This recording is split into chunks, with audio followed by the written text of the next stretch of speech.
Hello, John Moore with JHM Technologies, here again to talk about another feature in the Infuser series of equipment. And again, the Infusitrol is the brains behind all of this. And as we're looking at that, we're on that main menu. And what we're going to talk about now is the Teach mode. So on the main menu, top center button is Teach. When we press that, it opens up a Teach screen, top of the screen, and it's telling us what we're teaching. So we would give it a part name. In this case, we put the part name in. We've got the value set just exactly as we did in the manual injection. So if you've not seen that video, pause this, skip over, watch the manual injection, show you how to set up the resin temp and pressures, catalyst, and flow rate set points, and then you'll be right up to speed with where we are here because those values have already been entered. So we've now got the point, all the values entered in. We would inject the part just as we were in a manual injection mode. Now once we've ended that, what have we done? Well, yes, we've injected manually, just as it were a manual injection. But in this case, the Infuser series of equipment is smart enough to remember what we did because we have it in Teach. We told it, keep this in your mind, what we've done here. So next thing we would do once we've completed that injection, we feel that's a good starting point for a recipe, we go down to the lower right hand corner menu button. Now mind you, I'm at a password value of a supervisor in a molding area. I need to be at that level of password to get deep enough to make edits to a recipe, which is where we're heading now. Main menu, and then what I have is user logon. I want to hit user logon because let's stay here. User logon, edit recipes, because that user logon allowed me to get to the supervisor screen. That's important to realize. We're on the supervisor screen, right hand side, second button down, edit recipe. So we are now editing the recipe that's in memory. Now the recipe that's in memory is the one we just created in that Teach mode. So we've got the recipe name at the top. Now we start entering in more information that surrounds that recipe. Let's refine the entire process. So the first one, upper left corner, vacuum level. So we have a minimum and a maximum setting for vacuum. Now what is that for? Well, when we connect the gun, the mix head, to the mold, we hit the start button. The first thing the machine's going to do is it's going to go in there and in fact sniff. Say, hey, what's the vacuum level in the cavity? Do they have the vacuum setting correct before we begin injecting? Do we even have vacuum? Are we connected at all? Or do we have too high or too low? So we've given it a min-max value there.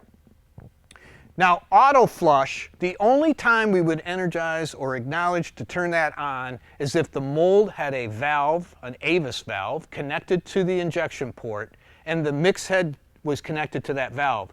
In that case, the Infuser series of equipment, all of them, give a signal to an AVIS valve to open. The resin then begins to inject into the mold. That signal for the valve is closed, the valve shuts, and at that point we can automatically flush without ever going over and touching the equipment. Generally speaking today, that isn't applicable unless we have the machine connected in a press or something of that nature. Normally we're connecting with low-cost tubing, so we must make certain we disconnect the mold before we flush it. So generally speaking, auto flush is left off. Now, lower left corner, settings for solvent, air, solvent. These are talking about the flush cycle. So we're going to set our air at so many seconds. That's the initial blast of air to blow most of the resin out of the mix head and out of the bit of tubing at the end. Then solvent, this is the number of seconds that the solvent is on. And then right after that, air. So this is the air that follows right behind the solvent, blowing the solvent out, giving that mist in the end that gives that final perfect clean to the inside of that mix head, and then dries the mix head out. Now you could also have it solvent and air again. The old times we used to have some that got in the habit of flushing twice.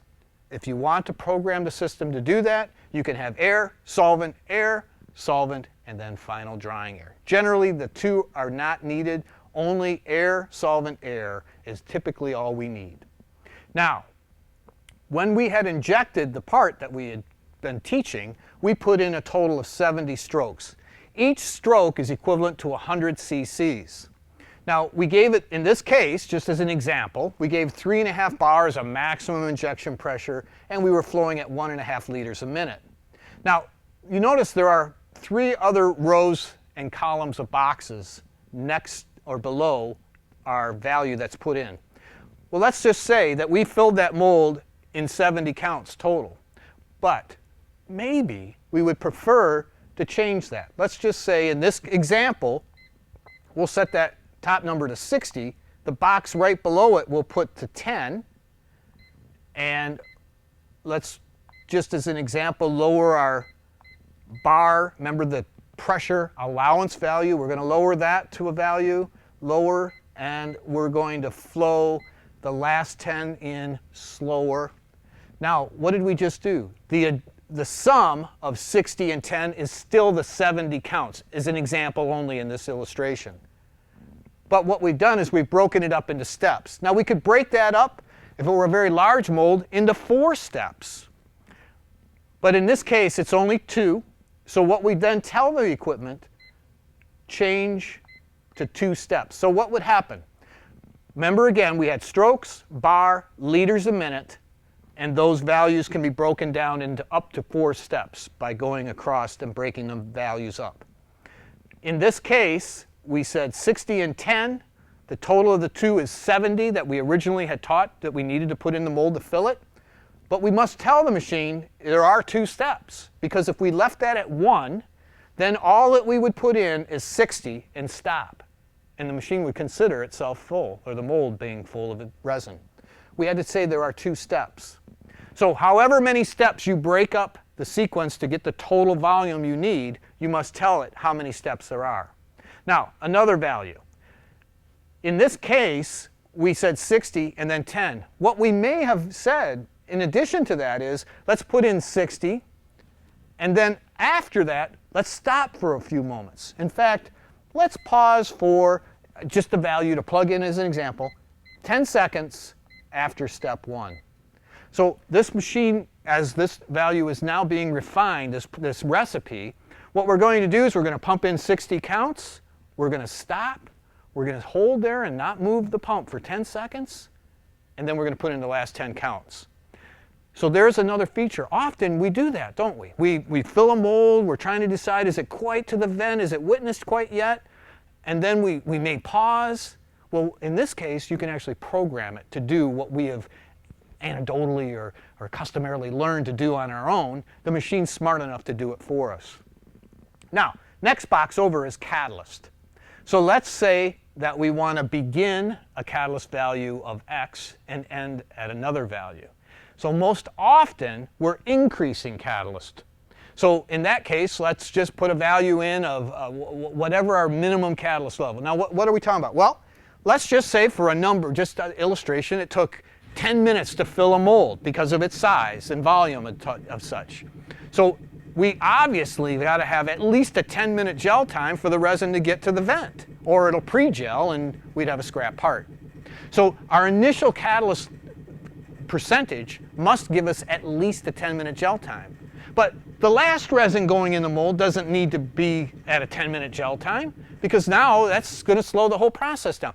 So if we can increase the catalyst percentage so that the last resin going in is catalyzed a little higher than the initial resin, the part will cure more evenly across, and we'll be able to cycle the mold more quickly. So we can program that, start, stop values. Now there are rare occasions based on sometimes geometry, shape, thickness areas, various reasons, where we actually do the opposite. We'll put in a higher level and then back down to a lower level. Not very often, but we've done it, and it has solved some serious molding degassing or boil-off issues. Okay, next value, down, bottom, center. Heat to and inject at. Well, you remember we set those values in the manual screen, same as we did in the teach screen. Generally, we're not going to reset them, but we could if we found some reason that we needed to. So in the end, what we've done is we've taken that initial manual injection in the teach mode, that the machine remembered that initial foundation to the process. Now we've come into the edit the recipes, and we can add in those features of vacuum, changing of catalyst ratios, breaking the steps up and enabling us to more elegantly fill that mold, gaining us that control and speed that you'll find in no other equipment than the Infuser series, all with the brains of the Infusatrol.